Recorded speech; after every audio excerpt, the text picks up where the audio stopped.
Rencana demo angkot di Kota Bandung besok itu jadi topik bahasan kita di iNews Jabar sore hari ini. Dan bagi Anda pemirsa yang ingin bergabung, berinteraksi langsung bersama dengan dua orang narasumber yang sudah hadir bersama saya di studio iNews TV Bandung, langsung saja di 022 2004 774. Begitu, dan kita lanjutkan perbincangan terkait dengan regulasi. Jadi sejauh ini di Sub hanya sebatas punya kewenangan membina dan mendorong begitu ya para pelaku taksi online tersebut untuk bisa mendaftarkan diri menjadi legal, kata kasarnya seperti itu ya Pak Dudi. Lalu kalau ke Pak Sony ini keberadaan taksi online memang sebenarnya kalau kita lihat juga mau tidak mau pasti akan berkembang. Tadi dikatakan supply demand begitu ya. Kalau dari tanggapan Anda begitu dengan keberadaan taksi online ini seperti apa untuk saat ini? Ya, sebenarnya kan saya katakan tadi bahwa taksi ilegal online ini kan sebenarnya mengisi kekosongan ya. Mengisi kekosongan dari regulasi itu sendiri, dan yang kedua juga mengisi kekosongan dari pelayanan dari angkutan umum yang ada. Ya, jadi kalau kita lihat ya, taksi ilegal online ini kan banyak bergerak ya pada saat ya kebutuhan akan angkutan umum menjadi tinggi ya, tidak bisa tertampung semuanya oleh angkot.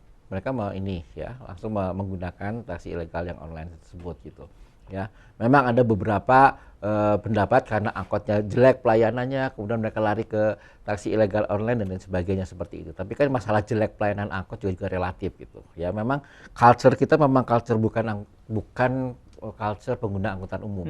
Ya, kita itu adalah culture pengguna angkutan pribadi, sehingga angkot ngetem sedikit masalah gitu ya kan, angkot telat sedikit masalah gitu ya kan.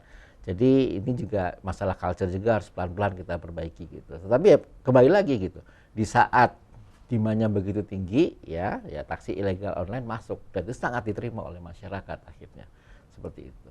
Tapi dengan tadi kita juga melihat begitu ya di video tayangan berita-berita tersebut dikatakan bahwa supir angkot merasa karena dengan keberadaan taksi online pendapat mereka menurun. Tapi betulkah menurun hanya karena faktor keberadaan taksi online atau masalah tadi? Ya, sebenarnya belum ada kajian khusus ya tentang itu gitu. Walaupun kalau melihat pengamatan akademik ya sebenarnya tidak melulu dari taksi ilegal online gitu. Keberadaan kendaraan pribadi seperti motor itu cukup signifikan gitu sebenarnya. Terutama buat jarak-jarak pendek ya. Jarak-jarak pendek orang yang biasa naik angkot sekarang beralih ke motor gitu. Apalagi dengan penggunaan motor yang relatif lebih murah gitu ya. Dengan 500.000 kita udah bisa dapatkan motor kan. Nggak bisa bayar ya, diambil leasing silahkan diambil gitu kan. Kredit lagi di tempat lain kan seperti itu gitu. Nah, kalau kita lihat memang cukup tinggi gitu ya.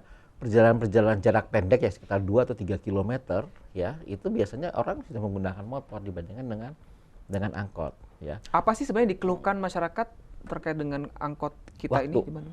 Waktu ya. tempuh, waktu nunggu dan lain sebagainya. Tapi terkait dengan waktu, karena di masa perkotaan waktu menjadi hal yang penting gitu. Ya kadang-kadang waktu sendiri ya kalau ada sekelompok orang tidak bisa ditolerir gitu. Ada kadang-kadang mereka juga mau nunggu, tidak sabar atau apa gitu. Ya sebenarnya nggak salah angkotnya, memang seperti itulah pelayanan angkot. Tapi kadang-kadang mereka tidak sabar. Ya kan ada motor di rumah ya pakai motor. Jadi sebenarnya pesaing utama kalau lihat dari kacamata akademik itu lebih banyak karena motor gitu.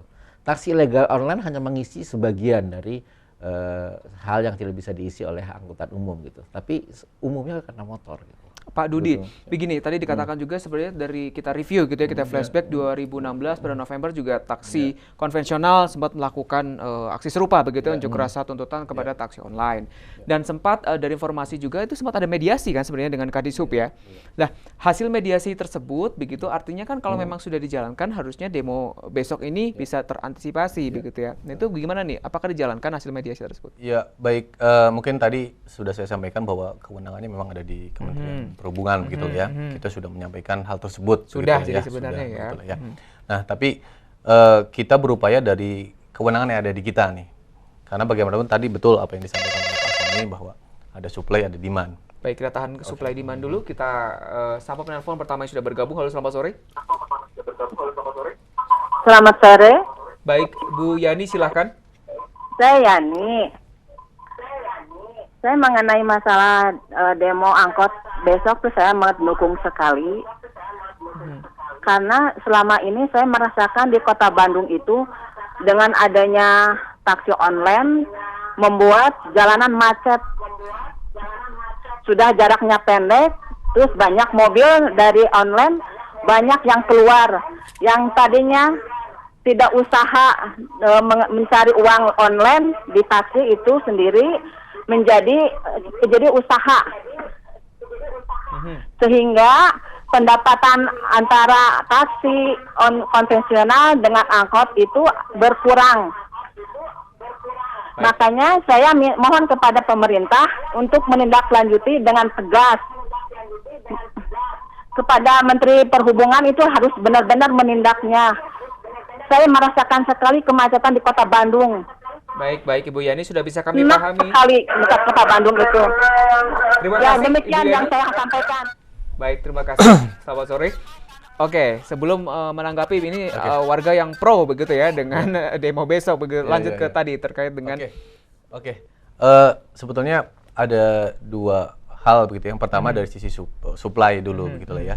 Bagaimana dari sisi supply ini kita meningkatkan kualitas sebetulnya, kualitas pelayanan dari angkutan kota kita. Kita sebetulnya dengan teman-teman pengusaha angkutan itu sudah satu visi lah gitu. Makanya minggu kemarin pada hari Rabu kita sudah meluncing mengenai angklung itu, angkutan umum keliling Bandung begitu, angkutan eksekutif, di mana di situ difasilitasi senyaman mungkin. Ada fasilitas AC, ada WiFi, ada charger untuk HP, kemudian ada rak buku dan lain-lain. Intinya adalah kita ingin menarik masyarakat untuk menggunakan angkutan kembali begitulah. Nah, karena bagaimanapun salah satu mungkin keluhan yang disampaikan masyarakat ke kita, kenapa mereka tidak atau kurang begitu suka dengan angkutan, ya tadi gitulah ya, kurang nyaman naik angkot, kemudian juga supirnya juga ugal-ugalan, sering ngetem dan lain-lain. Yang dikeluhkan oleh masyarakat sejauh pengguna angkutan umum. Baik, kita terima kembali penelpon. Halo, selamat sore. Halo, selamat sore, Mas. Mangga, Pak Sopian, silahkan. Iya, Pak, saya kebenaran ini pengguna taksi online, Pak, sama ojek online ya.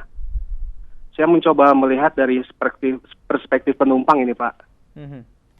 Betul, saya pengen berbicara. Yang pertama poinnya adalah saya sangat tidak mendukung, Pak, dengan ketidakberadaannya ketidakberadaannya taksi online ini, Pak, karena hal yang pertama itu kadang angkot atau taksi yang konvensional itu suka nyekek, Pak. Kalau bahasa Sundanya itu argo kuda, Pak.